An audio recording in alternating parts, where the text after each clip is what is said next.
Assalamualaikum warahmatullahi wabarakatuh. Piye kabar itu? Semoga kabarmu seindah semelir angin yang berhembus dari tanah Jawa. Perkenalkan, saya Jeffrey Olinggi, mahasiswa jurusan Bahasa dan Sastra Indonesia semester 5. Dari tanah yang teduh di antara gunung dan samudra, dari dataran yang menyimpan sejarah panjang manusia dan makna. Selamat datang di Provinsi Jawa Tengah, tanah yang pertama kali menyambut deru rel kereta api Nusantara. Jawa Tengah bersemayam di jantung Pulau Jawa, dikelilingi oleh Jawa Barat di barat dan Jawa Timur di timur.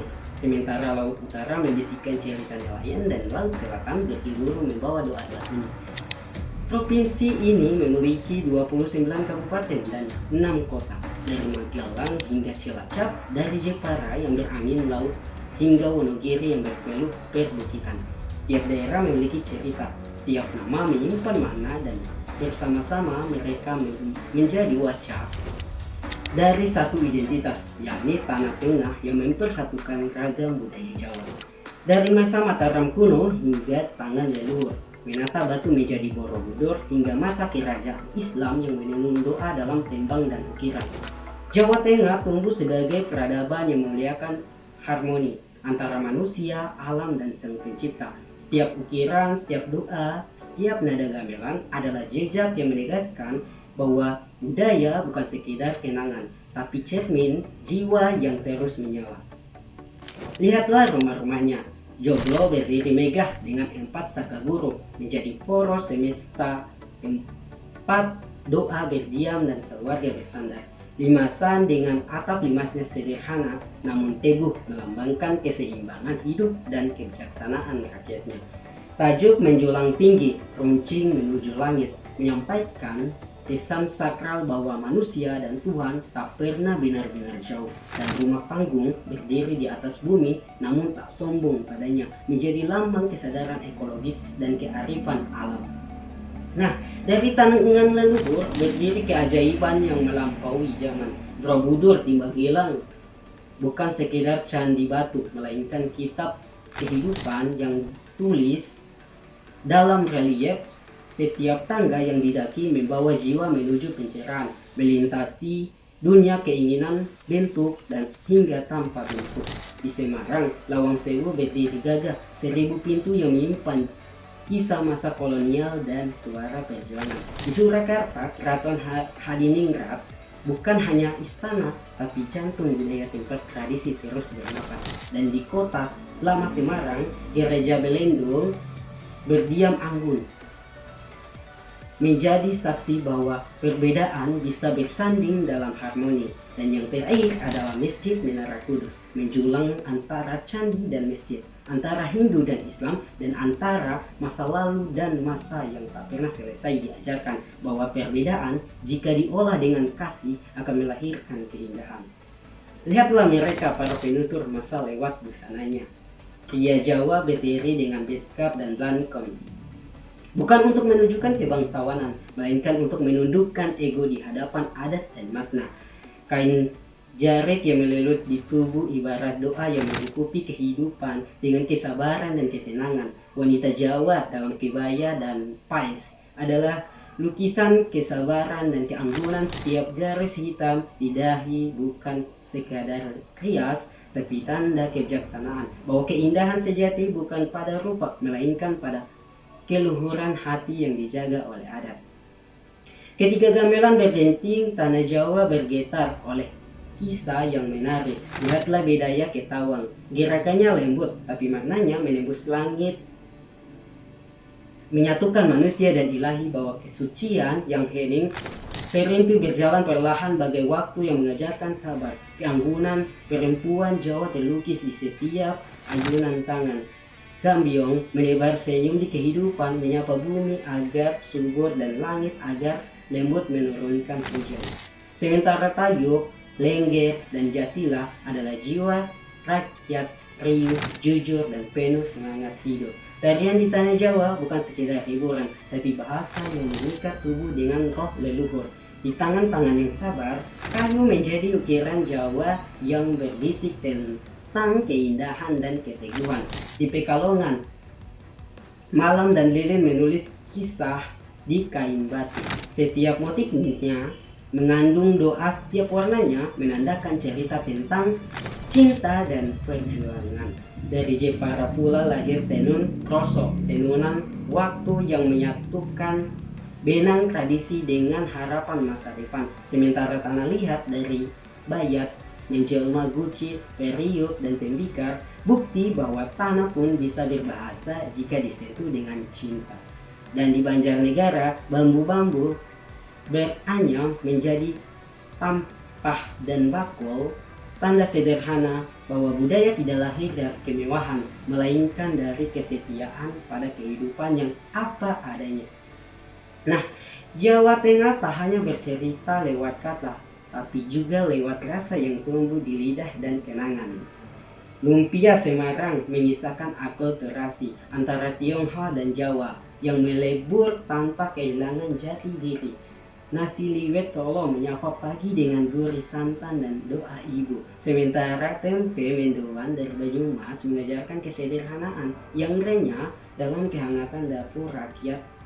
Kemudian soto kudus dan nasi gandul pati mengalirkan kuah rempah yang memeluk siapapun yang singgah. Dan di sela waktu hadir minuman penghangat jiwa, wedang rende, wedang uwuh, sinom, dan kopi tahlil. Semuanya bukan sekedar minuman, tetapi ritual pertemuan, tempat cerita, tawa, nasihat, diseduh bersama kehangatan. Di setiap teguk tersimpan pesan bahwa rasa adalah cara lain jiwa mencintai. Tanah Jawa menyimpan dongeng yang tak sekedar dituturkan, tapi dirasakan di dada setiap anak negeri. Ada timun mas yang berlari dari takdir, mengajarkan keberanian dan kecerdikan dalam menghadapi bahaya. Ada Roro Jonggrang yang terkutuk menjadi batu karena tipu daya dan cinta yang tertolak. Sebuah kisah tentang kesombongan dan penyesalan. Jaka Tarub mencuri selendang bidadari dan kehilangan cinta karena rahasia yang disembunyikan. Sementara Baru Kelinting menenggelamkan desa menjadi rawa pening, menyadarkan manusia agar jangan menghina sesama. Dari kisah Aji Saka lahirlah huruf Jawa. Dari Sindelaras kita belajar kejujuran adalah jalan pulang yang sejati. Legenda-legenda itu bukan sekedar dongeng, melainkan napas moral yang menuntun manusia agar tak lupa menjadi manusia. Di antara adat dan doa terdapat aturan halus yang disebut pamali. Bukan untuk menakuti, tapi untuk menjaga harmoni.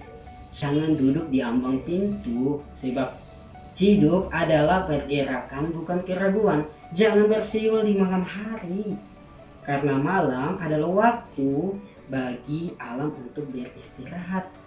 Jangan makan sambil tiduran, sebab rezeki perlu dihormati, bukan disia-siakan. Pamali bukan kutukan, tapi pesan yang tersembunyi bahwa segala tindakan harus berpijak pada tata krama dan kesadaran. Di sanalah manusia Jawa belajar. Kesopanan adalah bentuk paling indah dari kebijaksanaan. Dalam setiap fase kehidupan, orang Jawa menandainya dengan ritual, sebuah jembatan antara dunia lahir dan batin. Ada mitoni saat ibu hamil 7 bulan dimandikan doa-doa agar lahirnya kehidupan disambut dengan kasih dan keselamatan. Ada tidak siten ketika bayi pertama kali menginjak tanah, melambangkan awal perjalanan manusia menapak bumi. Ada ruatan saat manusia dibersihkan dari bala dan nasib buruk. Dan sagranan ketika keluarga menziarahi leluhur, mengikat silaturahmi antara yang hidup dan yang telah berpulang. Di pesisir nelayan mengadakan larung sesaji, menghanyutkan doa ke laut sebagai tanda syukur dan harap selamat. Dan setiap upacara itu berbisik lembut bahwa manusia dan alam sejatinya satu kesatuan. Hidup saling jaga, saling hormat, dan saling tanpa perlu banyak kata. Dari rahim bumi dan kebijaksanaan nenek moyang lahirlah jamu, ramuan yang tak hanya menyembuhkan raga, tetapi juga menenangkan jiwa. Ada kunyit asam yang membersihkan dari dalam, beras kencur yang menguatkan semangat, dan pahitan yang mengajarkan bahwa tidak semua yang pahit harus ditolak, karena dari rasa getir sering tumbuh kesembuhan dan keikhlasan. Di tangan para mbok jamu gendong botol-botol kecil berisi warisan peradaban. Mereka bukan sekedar penjual obat, melainkan penjaga keseimbangan antara tubuh dan alam. Ketika Teguh Jamu adalah doa yang diracik dalam kesabaran tentang bagaimana manusia seharusnya hidup selaras, bukan menaklukkan, melainkan merawat bumi yang menumbuhkannya. Dan ketika senja belum digantikan oleh cahaya layar, anak-anak di Jawa berlarian di tanah lapang, mengejar tawa dalam permainan yang sederhana namun bermakna. Ada gobak sodor yang mengajarkan strategi dan kebersamaan. Engklek yang melatih keseimbangan antara langkah dan kesabaran. Bentengan yang menyalakan semangat keberanian. Dan cublak-cublak suweng di mana lagu dan tawa menyatu dalam kehangatan persaudaraan. Dari bekelan hingga egrang, dari congkak hingga jamuran, semua permainan itu bukan sekedar hiburan, tapi pelajaran tentang kerja sama dan sportivitas, dan arti kebahagiaan yang lahir tanpa gawai, tanpa gengsi, hanya keringat, tawa, dan kebersamaan. Permainan rakyat adalah cermin sederhana bahwa kebahagiaan sejati tumbuh dari kebersamaan, bukan dari kemenangan. Demikian sekelumit kisah tentang Jawa Tengah, tanah yang menari dalam harmoni budaya dan makna. Mari kita jaga, kita rawat agar warisan ini tak hilang di telan waktu. Matur nuwun, saya Jebro Lenggi, pamit undur diri. Wassalamualaikum warahmatullahi wabarakatuh.